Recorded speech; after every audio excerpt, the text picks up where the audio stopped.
Hello, my name is Jimmy, and this is the 4-cylinder version of the Genesis GV70. I have already reviewed the 6-cylinder version, and you can watch that up there. And I loved it. I thought it was terrific in every single way. The only thing was, fuel economy wasn't the greatest, and I was thinking, with the figures that this 2.5 liter turbo puts out, it should deliver on, enough of that sportier appeal and enough of that fuel economy that, at current gas prices, I kind of want. So this 2.5 liter turbo is found in the Kia Stinger, you get it in the Sorento, you get it in the Santa Fe, and a whole bunch of Kia and Hyundai products. In here, it makes 300 horsepower and 311 pound-feet of torque. And all that is, available at 1650 RPM. So right on the bottom line, which means it should be relatively peppy. But we'll get to that a little bit later when we go out for a drive. But styling first. In terms of the looks, it looks like the 3.5 liter. It's very, very similar. I mean, it's really the same car. On the front end, I still have this big Genesis crest logo, these beautiful quad LED headlamps here. It's a beautiful looking front end. On the side is where we see a little bit of difference. Because instead of the 21-inch wheels that I had in the Sport, these are just measly 19s, but I do get bigger sidewalls, so it should be a slightly more comfortable ride. And instead of the darker chrome around the windows, I just have bright chrome work. It's a little bit different, but on this black, it actually kind of works. And then on the back, we get more of the same. I mean, the spoiler's the same. We get this beautiful LED lamp that goes across, tail lamps in the middle, and then the bottom. The exhaust tips, that's definitely quite different. Instead of the rounded tips that we get in the Sport, these squared off ones are, let's just say they're unique. Personally, I definitely do appreciate the Sport one a little bit more. I mean, overall, in terms of looks, you can't go wrong with any of the GV70s. They all look great. And they all have different aspects to them, which makes them, a little bit different than each other. As with many Hyundai, Kia, and Genesis products, you can stand behind the vehicle and the tailgate automatically opens after a few seconds. There's also this button right in the center to review 28.9 cubic feet. It's actually relatively spacious. There's more space in here than the GLC as well as the X3, the main competitors for the GV70. And of course, you can fold down the rear seats with the handles on the side. It just, makes it nice and easy. What I do appreciate is Genesis puts the tonneau cover beneath the floor, so you don't have to throw it away like Matt Watson does every time he has one of those kind of hard, non-flexible type tonneau covers. But let's go to the rear seats. Space in the back, it's actually more than adequate. I'm 5'11" and I fit very, very well back here. There's more than enough headroom and legroom is aplenty as well. And as you can see, I have my child seat in here. And, they fit absolutely great as well. No matter if it's a rear-facing seat like I have here or an infant seat, there's plenty of space within this cabin. What's nice is on the upper trims like this one here, I do have heated seats in the rear as well as these baby shades on the side, which, they're always appreciated. Let's go to the front seats. All right, the front seats of the GV70 Advanced Plus. This isn't the top range 2.5 liter kind of variant, at least here in Canada, it isn't. There's still one more above this, and of course you got the 3.5 Sports. But it's still a really nice place to be. The leather seats are nice and supple. I mean, these aren't even the Nappa leather. I mean, with leather this good, do you really need to step up to the Nappa leather? I'll let you decide. But what you don't get is you don't get the Sport buckets in the Sport models. They actually have the bolsters on the side that can kind of cradle you a little bit more. You don't get that here, but I don't mind it. These seats, they still hold me in very, very well. In front of me though is it's the thing that I don't like about Genesis all that much. It's this steering wheel. It's a football in the middle. I mean, especially in this color too. It's a football in between a wheel. It's just so odd looking. I mean, for some people, it's absolutely fine. I'm just not a big fan of it. I much prefer the Sport steering wheel that's a little bit thinner and of course, a 3-spoke wheel itself. Behind that, I got a split analog and digital cluster. It actually isn't too bad and I don't mind it as much as some others do. The top end, of course, you get the full digital 3D cluster, which looks magnificent. This, the speed is analog, which is fine. You get an analog fuel gauge. On the right, full digital for your tach and your blind spot monitoring or blind spot view cameras. Like I said, I don't mind it that much, and I think it's still fine for, this kind of level of luxury that you're going with. Although, I gotta admit, a full digital cluster in this class, it just makes a little bit more sense.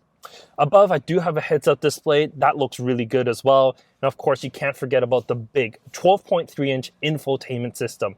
It has everything you need, from CarPlay to Android Auto, Sirius XM, a really good 360 camera. I mean, it has all the basics at least. The only thing it doesn't have is wireless connectivity to your cell phone.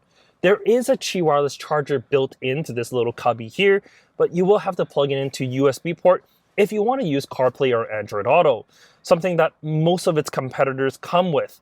So that's definitely a downfall. But what it does have, it's kind of like BMW, it lets you have this wheel as well as a full touchscreen. So you can still use the entire wheel to control most of the infotainment system. It's pretty simple to use, honestly, and over time, you'll get used to it. As for the touchscreen, well, when you're sitting and driving, there's no way you're reaching for that touchscreen. It's just too far. So, if they brought the screen a little bit more forward, it'll be easier. But it's a 12.3-inch screen. You don't want it that close as well. As for the rest of the cabin, very, very beautiful in here. This leather, it's soft everywhere. This on top of the dash, the door cards, it's beautiful in here. It truly is. Sure, the headliner isn't as good as the top trim, but that's totally fine in my books. It's just a really beautiful place to be in. There's nothing really bad about the Genesis interior. There really isn't. It's just this knob and the rotary control for the transmission, it's pretty close together. And for some people, especially when you're new getting into it, because of the wheels they're not identical, but they're very similar in size. You may get confused, but that's really it. But anyways, let's go for a drive and see how the 2.5-liter turbo feels. All right, let's go for a drive. But because this has launch control, I guess I gotta use it.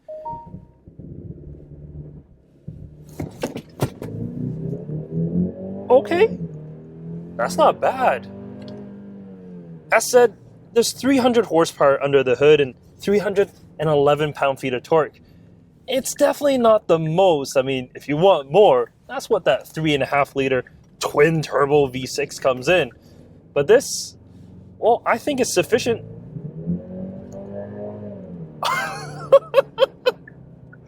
For most people.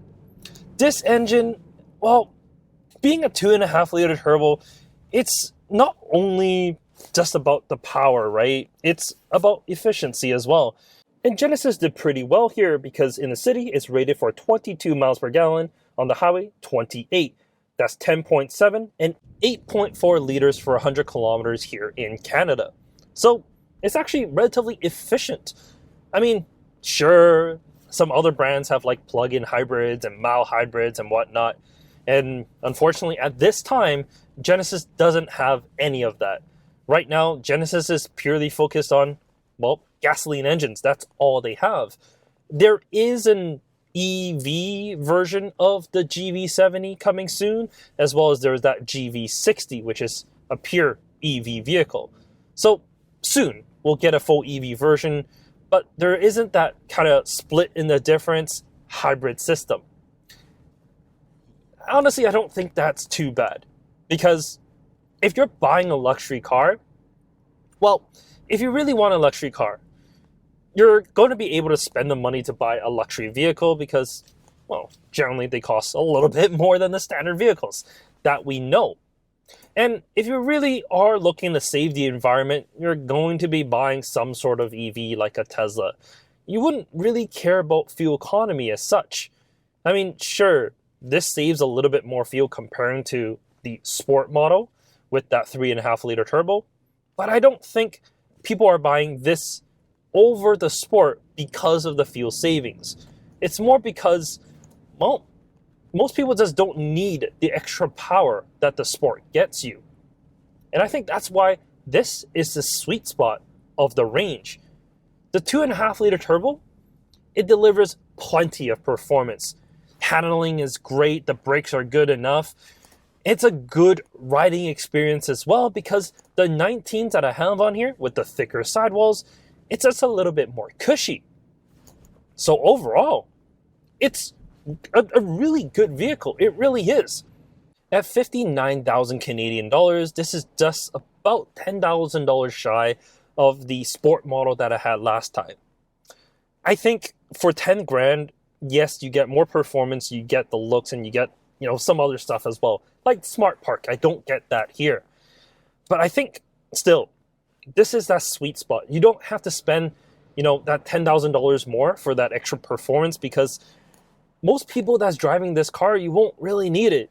This is more than enough performance for everyday drives. Pickup on the highway is good. And it's just a good engine and it's efficient. It's a little bit more efficient than that 3.5-liter.